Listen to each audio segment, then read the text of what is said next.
Polri membuka rekrutmen anggota baru di tahun 2023. Pendaftaran dibuka sejak 4 April hingga 14 April 2023. Ada 3 jalur pendaftaran yang saat ini dibuka, yaitu Taruna-Taruni Akademi Kepolisian, Bintara Polri, dan Tamtama Polri. Kuota penerimaan Taruna-Taruni Akpol berjumlah 175 orang, yakni 150 taruna dan 25 taruni.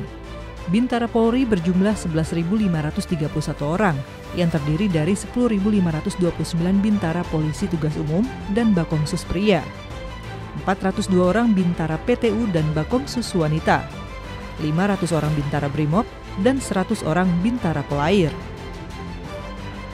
Tamtama Polri berjumlah 1.601 orang, yakni 1.500 orang Tamtama Brimob dan 101 Tamtama pelair. Pada proses penerimaan tahun 2023, SSDM Polri menerapkan prinsip betah, yakni bersih, transparan, akuntabel, dan humanis, dengan melibatkan sejumlah pihak eksternal untuk mengawasi proses penerimaan, agar berlangsung bersih tanpa dipungut biaya alias gratis. Proses seleksi juga akan berlangsung secara humanis, tanpa membeda-bedakan calon anggota yang akan mengikuti proses penerimaan. Masyarakat bisa mendaftar langsung melalui website penerimaan.polri.go.id.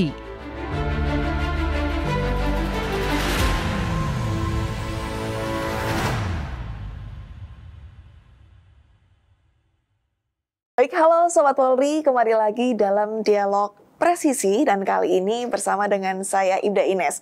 Dan untuk tema kali ini tentunya dalam rangka Kepolisian Republik Indonesia membuka pendaftaran penerimaan anggota Polri di tahun 2023. Dibuka kurang lebih selama 10 hari terhitung sejak tanggal 4 April hingga 14 April 2023.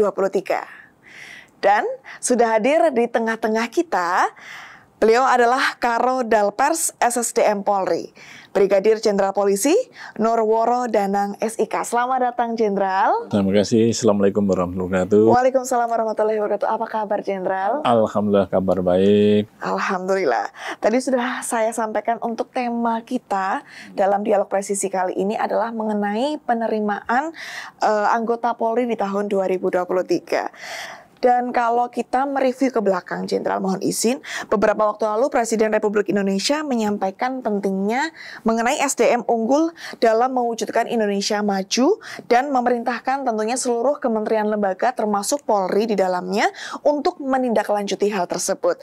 Dan bagaimana sebenarnya dan sudah sejauh apa upaya yang dilakukan oleh Polri menindaklanjuti kebijakan Presiden Jokowi tersebut.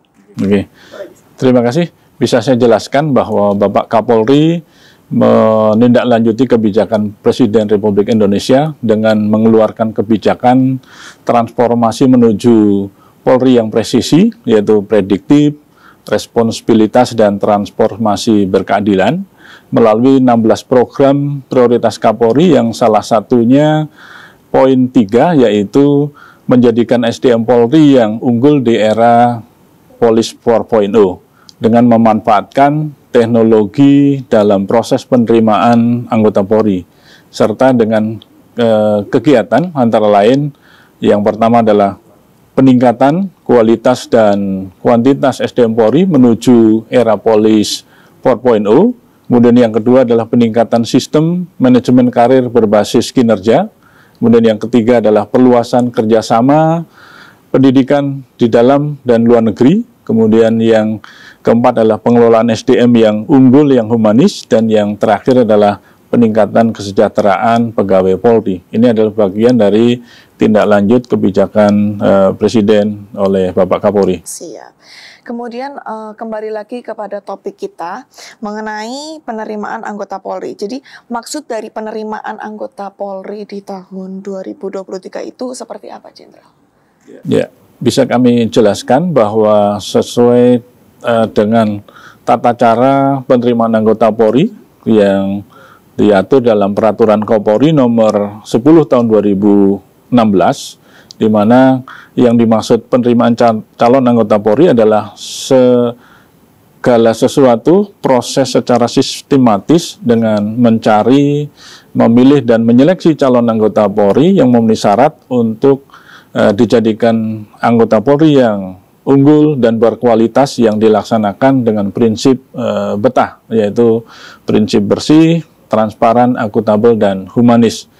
Adapun secara garis besar bisa kami jelaskan bahwa 3 jenis penerimaan anggota Polri. Yang pertama adalah penerimaan perwira melalui jalur Akpol dan SIPSS, kemudian penerimaan bintara melalui jalur reguler, Bakomsus, dan Rekpro yang dilaksanakan tahun ini, kemudian dan juga penerimaan Tamtama Polri. Ya, Tamtama Polri meliputi Tamtama Brimob dan Polair. Ini adalah secara garis besar dalam penerimaan anggota Polri. Baik, kemudian tadi kan sudah dijelaskan masing-masing penerimaan. Sebenarnya berapa sih Jenderal untuk kuota dari masing-masing jalur penerimaan? Baik, bisa saya jelaskan untuk penerimaan anggota Polri tahun 2023 kita telah ditetapkan untuk Diktuk, yaitu meliputi penerimaan Akpol sebanyak 175 orang, terdiri dari calon Taruna Akpol 150 orang, kemudian calon Taruni Akpol sebanyak 25 orang, kemudian untuk Bintara Polri gelombang kedua ini sebanyak 11.531 orang, kemudian untuk Tamtama Polri gelombang kedua itu sebanyak 1.601 orang. Kemudian untuk Rekpro tahun anggaran 2024 Polri juga mengalokasikan sebanyak 2.080 orang. Ini adalah yang akan diseleksi pada tahun 2023 ini. Berarti Polri membuka kesempatan seluas-luasnya untuk para pendaftar nantinya. Karena kan memang kalau dilihat setiap tahunnya animo masyarakat untuk mendaftar sebagai anggota Polri itu semakin meningkat ya Jenderal ya. Dan yang saya baca, yang saya ketahui bahwa di penerimaan tahun ini ada istilah penerimaan terpadu Jenderal. Apa sebenarnya itu penerimaan terpadu? Mungkin boleh disampaikan ke masyarakat biar semakin gamblang begitu. Penerimaan terpadu calon anggota Polri ini adalah penerimaan perwira Polri melalui jalur Akpol, kemudian Bintara Polri dan Tamtama Polri yang dilaksanakan secara bersama-sama.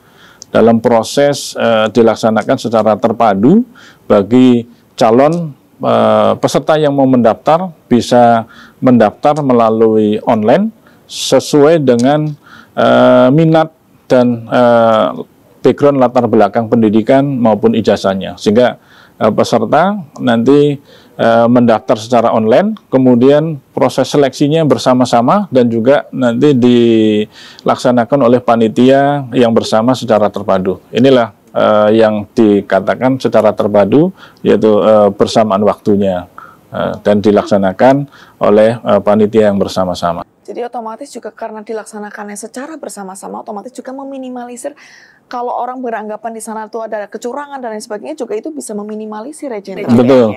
Jadi dengan dilaksanakan bersama-sama ini adalah ini juga mempunyai tujuan untuk mengefektifkan waktu pelaksanaan, kemudian juga biaya juga, termasuk juga sistem ini bisa dilaksanakan dengan satu seleksi terpadu. Ini salah satu juga untuk meminimalisir terjadinya potensi-potensi penyimpangan dan terjadi pelanggaran dalam seleksi itu. Baik, luar biasanya dari SSDM Polri sudah mempersiapkan semuanya sedemikian detail. Apa tujuannya begitu ya Jenderal ya? Dan kemudian Jenderal, untuk di tahun ini untuk jalur penerimaannya yang saya ketahui kan ada tahun sebelumnya juga ada jalur Rekpro, rekrutmen proaktif, kemudian ada jalur yang lainnya. Apakah bisa dijelaskan apa sebenarnya itu jalur Rekpro, kemudian jalur-jalur yang lain begitu Jenderal? Iya, perlu kami jelaskan memang dalam rekrutmen penerimaan calon anggota Polri ini kita kenal ada dua jalur. Yang pertama jalur reguler, seperti yang saya sebutkan tadi ada 3 jalur, kemudian yang jalur Rekpro ataupun rekrutmen proaktif. Sesuai dengan Peraturan Kapolri nomor 10 tahun 2019 ini diatur tentang rekrutmen proaktif. Adapun yang dimaksud rekrutmen proaktif ini adalah proses mencari, memilih dan menyeleksi calon anggota Polri, harapannya ini untuk dijadikan anggota Polri melalui jalur perwira maupun bintara.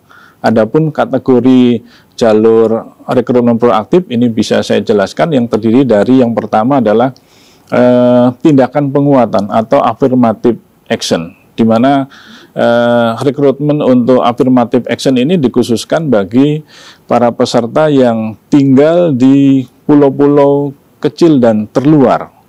Kemudian mereka yang tinggal di wilayah pedalaman, baik itu di wilayah hutan, di wilayah pedalaman pegunungan, termasuk juga di wilayah laut ataupun pesisir. Dan yang ketiga adalah mereka yang tinggal di pulau-pulau kecil yang berpenghuni. Nah, ini harapannya kenapa kita lakukan penerimaan bagi mereka yang ada di tempat-tempat yang khusus ini, karena harapannya nantinya setelah kita rekrut, kita akan tempatkan kembali ke tempat-tempat tersebut, karena kita ketahui dengan kondisi yang masih serba keterbatasan, misalnya di daerah terpencil, pedalaman ini mungkin akses untuk transportasi juga kendala, kemudian akses untuk penerangan, telekomunikasi terkendala, sehingga harapannya kalau kita merekrut calon anggota Polri dari wilayah tersebut, kita kembalikan, mereka akan sudah familiar dengan lingkungan, dan mereka dengan adaptasi dengan lingkungan, dan mereka akan lebih betah untuk tugas dan tinggal di tempat itu. Mungkin berbeda kalau yang kita rekrut di perkotaan, terus mereka kita tempatkan di daerah yang terpencil, yang dengan berbagai keterbatasan, ini juga akan menimbulkan permasalahan bagi anggota itu sendiri. Bagaimana dia akan memberikan pelayanan yang maksimal kepada masyarakat, sementara dia sendiri juga mempunyai problem terkait dengan tempat tinggalnya itu. Nah, tentunya ini yang salah satu dari program untuk